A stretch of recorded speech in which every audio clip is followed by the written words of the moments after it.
It's Halo Reach time! Hello and welcome to another figure review. Today we're going to have a look at the 1000 Toys re-edit Halo Reach Jorge-052, also known as Noble 5. This is the last one of the 1000 Toys Halo Reach figures. I reviewed all the other ones, so if you want to go back and watch them, there's still time, but for now, let's have a look at George, which should be an interesting review. Should be an interesting figure, because this one is one that's a lot bigger and a lot bulkier than all of the other figures, meaning they can't just recycle it, most of the assets that we had in the previous releases. But as far as George goes, I always found it fascinating that they decided to make the heaviest, bulkiest, the tank basic of the group to also be the one with the biggest heart. I miss George every day. Let's have a look at the figure. And while you're here, don't forget to like and subscribe. I really need your support to keep this channel going. But for the question, if you want to comment down below, what was the most tragic exit of the Noble Team members? What was the most heart-wrenching for you guys? Let me know down in the comments. Let's have a look at the figure. Oh boy, I guess I was a fool for thinking this might get any better, but you know, figure-wise, he stands, I mean size-wise, he stands about 19 centimeters, a little bit higher if you're taking like the decoration on his helmet. And for your inches, if I could straighten out, the ruler stands at about a little over 7.5 inches tall. Size comparisons. Here's Jolter, the SH Figure Arts Son Goku, the rest of 1000 Toys Noble Team, McFarlane Toys Master Chief, Play Arts Kai Halo 2 Master Chief, and Darkseid. The more things change, the more they stay the same. Overall look and detail of George. Starting off with the helmet, we have a bunch of nice detail in there. The visor has some metallic, and also the gray in there has the same amount of detail and paint job. However, the green, from what I can tell, is like a lot more unpainted plastic, and that's about the same for every color in this figure. You have the shoulder pad, well, more like the pad that goes around the chest over here, the orange and whatnot, and then you have these stupid white lines, which are supposed to look like, you know, they're a little bit worn out, but it looks dumb. And we have some more metallic in the dark gray parts, also the canister in the front. I mean, that looks good, but why don't we have more in that? Another decal in the back over here with some more, another one on this side, UNSC logo, and a bunch of other decals on it. Well, and the worst connection in history. The backpack just fell out of my hand on the floor. Anyway, I'm just gonna move on from this one because, yeah, the connection of this is absolute crap. Let me pick up the backpack. I just want to show you guys. So they have the backpack, also have some movement in there, but I mean, it looks fine. Again, more unpainted plastic. Like some of the great parts are metallic, and some they just didn't care. But who am I kidding? They didn't care for most of this figure. Have the shoulder pads on both sides and some more metallic on this side in the darker part. And look how nice this looks. Imagine like there was more of that on this figure. Imagine like most of it was metallic, because you know, armors are pretty shiny in the game. But alas, also by the way, floppy chest part, whee! Just like all of them. I think like, well, June. I think June was the one, or was it Cat? One of them had like a less floppy chest. So that was nice, but you know, we're back to the flop. Then we have some more unpainted plastic in the legs, and he does have like really a lot wider leg armor. So size-wise, I'm not really sure. I feel like he does fit in nicely. You know, he's a little bit taller than everybody else, which is correct. But I don't know. Maybe I remember him to be a lot more bulky than he is in the figure. Because like looking at some of the pictures, looking at some of the artwork in the game, I think they did pretty fine when it comes to proportions. But yeah, could have used a lot more paint. Could have used a wash, like making the armor look dirty, and you have like color flaking off in the game. Like, you know, they've been through war. They are going through war. So having this squeaky clean armor is not great. And yeah, paint. Where is it? Where is it? For articulation, starting off with the hat, the entire helmet is pretty hollowed out. So you do have this joint in the neck area, so you can bring that back and forth.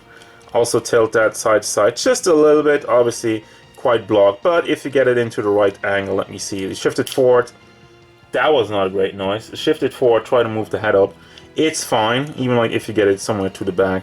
And then if you shift it again, wiggle it around, goes forward quite nicely, does tilt side to side, and does go all the way around without any trouble. Yeah, backpack. I just want to display how this is supposed to work if it doesn't disconnect immediately afterwards. So you can wiggle this, bring it back and forth, and you know, since it's just like packed in like a weird way, there's like no rotation to maybe get it out of the way. Yeah, why is that not on a ball? And I'm just gonna get it off because it's gonna fall off immediately. So then for the shoulder part, we have a ball that goes into the chest and to another ball that goes into his shoulder, so you can bring that up and down. You can also, well, you can't really shift it back and forth. That's why you have the butterfly joint, and then the butterfly joint also could go out a little bit further, and it could be a little bit stiffer because also I feel like this is quite wobbly. But we bring this out, bring this forward, and you do have the hinge in the shoulder itself, so you can bring this up fairly nice, I guess. Like, let's see if I can shift it down. Now that's about it. Can also swivel this around, and then for the shoulder pads, also very simple. This is on like a double ball hinge, so there's a ball in there, and there's a ball in the shoulder pad, ball in the shoulder itself, so you can rotate this, and you can a little bit of wiggle motion back and forth, and kind of bring it pretty much all the way around. The same goes for the big shoulder pad on this side. Nothing too fancy, very simple, and not too great. I mean, like, there's like no hinge on it to maybe lift it up a little bit more. Like, let's see, forward movement of the arm is fine, but then it just kind of looks somewhat weird. I don't know. It's okay. It's okay. But at the price point, okay becomes a little bit of an issue, right? So we do have the hinge on one side and no hinge on the other side, actually. Or am I tripping? Okay. I was wondering because all the other ones had double hinges. So we do have a double hinge, and you also have a swivel in the middle. So it helps with some gun poses, very much appreciated. Then for the fist, it's just on a ball hinge, standard stuff. Hasn't have the greatest range because, you know, armor is kind of blocking it. Floppy hips, floppy chest part more precisely, does tilt side to side, does move not all the way around. But that's why we have a lower hip part, I guess.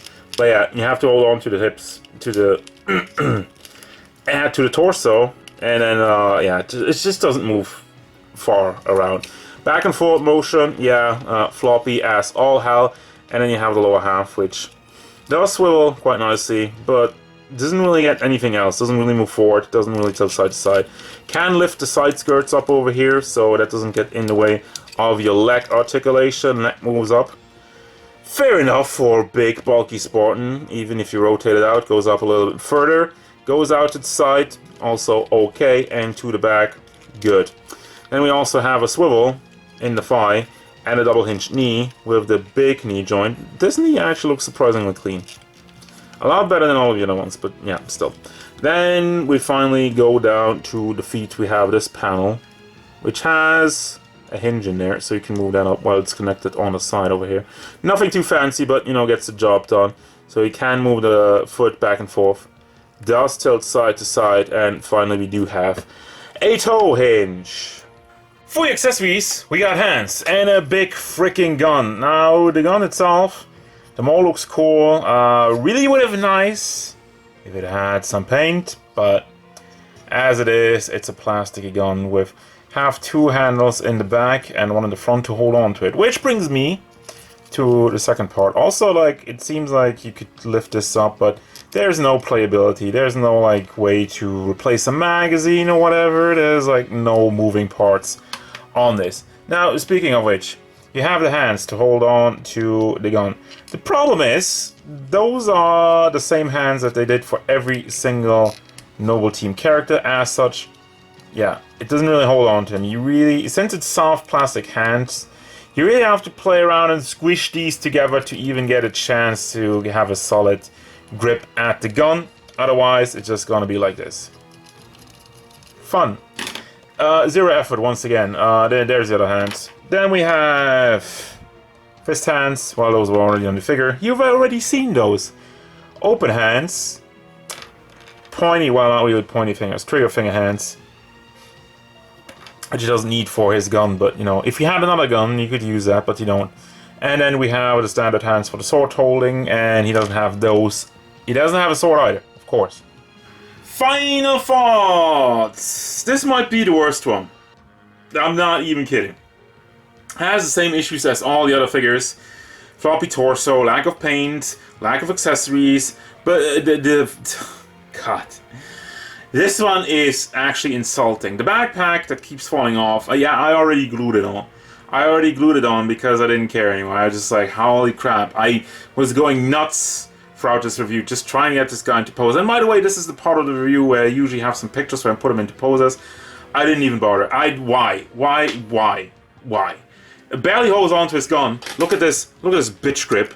Look at this freaking bitch grip he has. Because it can't even bother to deliver some hands that actually hold on properly to the freaking gun. Because they don't freaking care. They just recycle the same parts all over again and ask like 150 to 200 bucks. It's overpriced. It doesn't matter if you buy the PS exclusive. It doesn't matter if you buy the regular version. This one is so freaking bad. This one is so freaking bad, and I'm tired. I'm really tired. So 1,000 Toys, fuck you for releasing this overpriced piece of crap. And the plastic, even I feel like the plastic is even like more looks cheaper, feels cheaper on this guy than it does on all the other ones. So George really got the shaft. The figures already aren't that great, but this one is insulting. So yeah, absolutely not recommended. Stay away from this one as far as you freaking can. That's gonna do it, guys. As usual, thank you very much for watching. Don't forget, if you enjoyed this review, hit it up with a like and subscribe to the channel so you can stay tuned for more figure reviews, VTuber stuff, and whatever George wants. A better freaking figure than this trash.